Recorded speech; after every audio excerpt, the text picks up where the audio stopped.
యాక్సిడెంట్లు గట్ట కొద్దిగా జరిగేవి.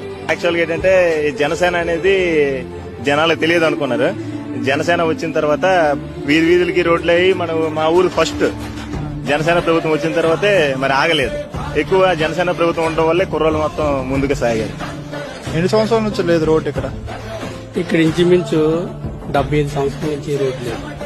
అంటే ఇక్కడ ఒక డోలీతో వెళ్ళేవారండి.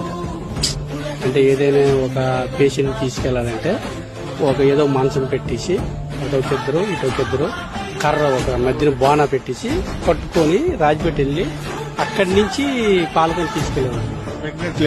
ప్రెగ్నెంట్ లేడీస్ ఇంకేదైనా సమస్య ఎమర్జెన్సీ ఏది వచ్చినా కూడా అంత ఇబ్బంది పడేవారండి. రోడ్ అసలు లేదు అప్పటి నుంచి. రోడ్ పవన్ కళ్యాణ్ రావడం బ్రహ్మాండం అయిపోయిందండి మా ఊరు. లేకపోతే అసలు లేకపోదు. మీ కారు కూడా రాదు ఇట. మీ కారు కూడా రావడం అప్పుడు ఎరగా మరి బురదలు వెళ్ళడమే.